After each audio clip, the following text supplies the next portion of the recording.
So, good day everyone. I am Christine Edstoning and I will be continuing my report.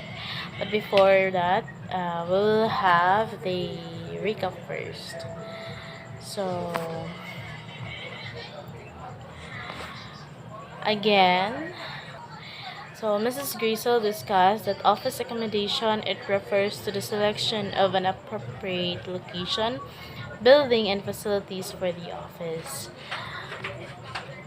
She also discussed the office location, the office building, its advantages of own building for office, and also the advantages. Also, she discussed the advantages of rented building for office and also the disadvantages. Uh, this one, it was discussed by Ati Mapa, the shape and size of office building. So, Ati Mapa discussed the office layout. Also, she discussed the modern office layout. The first one, she discussed the modern open office. Also, the advantages and disadvantages. She also discussed what is the modern private office. And I already discussed the advantages and the disadvantages of modern private office. So now, let's proceed to the principle of office layout, or as follows. So we have here the flow of work. The office layout must allow the free flow of work. It is the sequence of the task or the activities for employee, and then the sufficient workspace. Each workstation must provide sufficient space for an employee. So, dapat na eksakto nga workspace sa kada employee. Then, the third one is the effective supervision. Siyempre, dapat effective yun ang pag-supervise ng supervisor sa office layout. Sa isa ka office layout. Para, di siya maglisod pag guide or pag tanaw sa yung mga employee if ginahimo ba gyud nila ang ilang mga trabaho, ana. Then, we have here the flexibility and adaptability. Office layout should be designed by considering the principle of flexibility and adaptability. So, office layout must be flexible and adaptable. Then, we have here the good lighting and ventilation. So, it is the basic requirement that in an office, there must be the facility of good lighting and ventilation. Dapat na yung kailangan nga good light o kanang dayaw nga airflow para kuan sad sila kanang dili sila literal nga mahagard yun sa ilang ginahimo. Then the sixth one is we have the maximum utilization. So, the different office spaces will cost different amount of the term of rent. So, dapat gyud every spaces nga naa sa office layout is magamit gyud siya. Then you have here the safety and security. It is the main responsibility of office to protect its assets from any loss or damages. So, dapat yun secure o safe ang mga employees. Also, ang mga paperworks or ang mga importante nga papers. Then, the last one is the service facilities. So, the employee and visitors of office need different facilities such as water, restrooms, immediate health, telephone, etc. So, dapat yun na ay sa mga CR. Then, we have here the importance of office layout. So, the proper utilization of floor space. So, dapat yun, tanan floor space is magamit yun siya. Then, dapat na isab effective supervision. Again, dapat dali o sayon lang siya i-supervise ng mga supervisor. Then, facilitates for intercommunication. Dapat sa good, ang office layout is dali lang maka-communicate ang matag member sa kada department. And then, dapat na ay better use of office machines and equipment. Of course, dapat kahibalo sa tanang machines o equipment para dili sa masaya ang mga equipments. Then, it must provide comfort and increase efficiency. So, dapat sad, comfortable ang mga employee para efficient ang ilang work. Then, dapat sab it gives favorable impression to customers and visitors. Dapat yun, pagsud pa lang nila, makalaong na sila, uy, gana ni nga kuan office. It's simple, pero grabe ang impact niya. Grabe siya kung tanawon. Gana gid sa mata siya, tanawon. Then, smooth flow of work. Effective office layout ensures smooth flow of work. Yes. So, matod pa na ako ganina nga it is the sequence. So, flow of work is the sequence of the kanang activities or tasks. So, dapat smooth yun ang flow of work. Then, we'll proceed now to the factors in considering and undertaking preliminary planning for layout. We have here the first one is task. The work of an employee perform has a significant role in determining the type of office facilities they need. So, it is the work of an employee na gina-perform nila. Ang ilagi ginahimo sa ani nga kuan. Then the workflow. The flow of work through an office affect the placement of employees, the equipment they use to carry out their work. Then, the organization chart. Isasab ini siya sa dapat i-consider pag ang isa ka department kay para maila-ila or mahibaw-an ng mga visitors kung sino igid ang head nga department. Then, the projection of employee needed in future.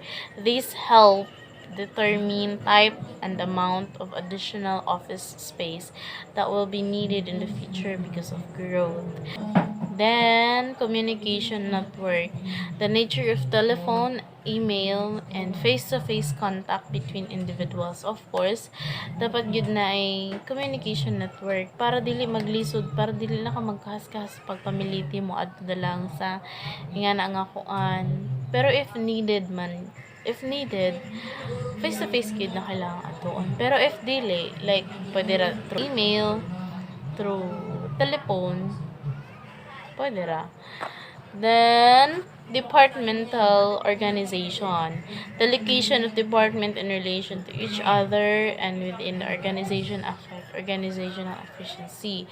So, dapat yun na ay separate nga mga na agad dapat departmental dapat gina-organize ang kada department. Like for example, ini nga department is for financial, dapat ini nga department is for budgeting, office for audit, ana. Then the 7 is the private and general offices. It installing more private offices and fewer general offices present greater challenges for designing efficient layout. So for example, private and general offices. So, dapat good na ay private offices para sa mga exclusive lang para sa ing anak nga person. Then the eighth one is space requirements. The space requirements of individuals and or departments help determine the total amount of office spaces to provide. Then specialized areas. A variety of specialized areas within the organization have their own layout requirements.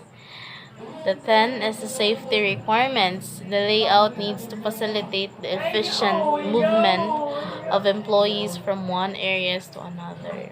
So, dapat safety um, koan ang area ng mga employees. Then, the barrier-free construction. Use of federal funds of office building project requires that they be accessible to individual with disabilities. Then the expansion, because organization generally expand in size, the ability to accommodate this growth must be planned for in designing layout. The 13th one is the environmental conditions, such condition as color, lighting, air conditioning, and noise control must be considered. Then the last one is the equipment and furniture. Equipment and furniture consume space and affect work efficiency. They must be considered in designing layout. So that's all my part. Thank you. Good day, ma'am. I am Najib Anaron. I am the last reporter in our group, and the topic is about new work arrangement concept, impact office layout and design. So the first one is, what is telecommuting? Telecommuting, a work arrangement that allows employees to perform some or all their work off the premises. Layout impact will not need a full-fledged office on the premises. So ang telecommuting gina-allows ang employees na mag-work from home or other location to reduce the need for a traditional office space. Then the second one is work-based teams. A work arrangement in which employees do much of their work in a team environment. So, ang work-based team, a group of employees who work together on a task. So, example, sa ato thesis na naga-work kita as a team para ma-survive nato ang atong college life or makagraduate kita. So, isa yaon sa mga belong sa work-based teams. Naga-work kita as a teams. Then, the third one is hoteling, a work arrangement that involves employees who spend a significant amount of their time off premises. So, ang hoteling is a flexible workspace arrangement kung hain ang employees nag-serve a workspace like a desk or a room. It's like booking a hotel room for your workspace for that day. Then, next slide is about understanding the workplace ergonomics. So, ergonomics is the study of how employees' physical environment affects their performance. It involves designing jobs to fit the worker rather than the forcing their body to fit the job. So, ang ergonomics ga-help sa pag-create ng work environment na ga-fit sa mga workers by considering their body size, strength, movement, vision, and comfort. This reduces the risk of injuries, especially back pain, which is the most common work-related health problems. So, ergonomics is all about making work safer, easier, and more comfortable for workers.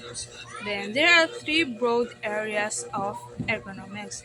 And the first one is physical ergonomics. Looks at how human anatomical, anthropometric, psychological, and biomechanical characteristics related to physical activity. So, ang physical ergonomics deals with the physical interaction between people and their work environment, including tasks, tools, and equipment. So the second one is psychological ergonomics. So ang psychological ergonomics, the focus sa pag-understand o pag-improve sa interaction between humans and their environment, tools, and systems, with a particular emphasis on cognitive abilities, emotions, and motivations in relation to work tasks and the workplace. And the last one is organizational ergonomics. It's about optimizing the organizational structures, policies, and processes of socio-technical system. So, ang organizational ergonomics, it deals with the organizational structure, policies, and promises in the work environment such as a shift work, scheduling, job satisfaction, motivation, and of course teamwork. So next is importance of ergonomics. So why is ergonomics is important? Because many workers suffer from back pain and other injuries due to poor workplace design. Ergonomics helps prevent these problems by improving how people work. So, ergonomics is not about making things look good, it's about making things work well. So, providing a workplace free of ergonomic hazard can do the following. So, how to reduce or prevent? So, the first one is lower injury rates as MSD incidents go down. But before we proceed, MDS stands for musculoskeletal disorders. When we say MDS or musculoskeletal disorder, these are injuries or disorders that affect muscles, nerve, tendons, joints, cartilage, or the spine. So, back to the lower injury rates as MSD incidents go down. So, example ini is sa work office, sa office work. Using an ergonomic chair prevent back pain. So, pag ang worker dili maka-feel ng pain, they can work better and won't get hurt. And the second one is increase productivity by making jobs easier and more comfortable for worker. Example sa cashier, barcode scanner spends at checkout. When tools help workers, they can finish tasks quickly and with less effort. The third one is improve product quality because fewer errors will be made when using automated processes that demand less physical effort. So example is factory worker. Using machine reduce errors in product assembly. So pag ang worker dili kapuyan or in pain, they make fewer mistakes. So the fourth one is reduce absences because workers will be less likely to take time off to recover from muscle soreness, fatigue, and MSD-related problems. So example sa construction. So pag ang workers dili ma-injured or dili masakit, dili nila ma-miss ang ilahang work. So dili sila maka-absent basta-basta. Then, the fifth one is reduce turnover as new hires are more likely to find an ergonomically designed job within their physical capacity. So, example sa office work, a comfortable chair reduce leg pain. So, pag comfortable ka sa imong work or position, dili ka dali-dali mo hawayaw na trabaho. Then the sixth one is lower cost as workers' compensation and other payment for illness and replacement workers go down. Example sa warehouse, using forklift reduce worker injuries, lowering medical expenses. So if workers don't get hurt, the company doesn't have to pay the bill for the hospital bills or hire a new workers. Then the seventh one is improve worker safety, worker potentially including hygiene. So example sa chef, wearing cut resistant gloves prevent hand injury while cutting food. So, pag safety ang equipment na gigamit ng isa ka chef, malikayan niya ang aksidente na mahitabo. Kay na iya protection sa iyang kalawasan. Then, the number 8 is increase worker comfort. Example sa call center. Headset prevent neck pain from holding phone for too long. So, if workers feel good, they can focus and do their job well. Then, number 9, reduce worker fatigue. Examples of factory worker. Scheduled breaks keep workers from getting too exhausted. Resting helps workers stay strong and not feel too exhausted. Then the last one is improve worker morally. So example sa retail worker, a staff lunch with a comfortable seating helps employee relax. So when workers are happy, they work better and stay longer in the company. So again, ergonomics is not about making things look good, it's about making things work well. That's all. Thank you.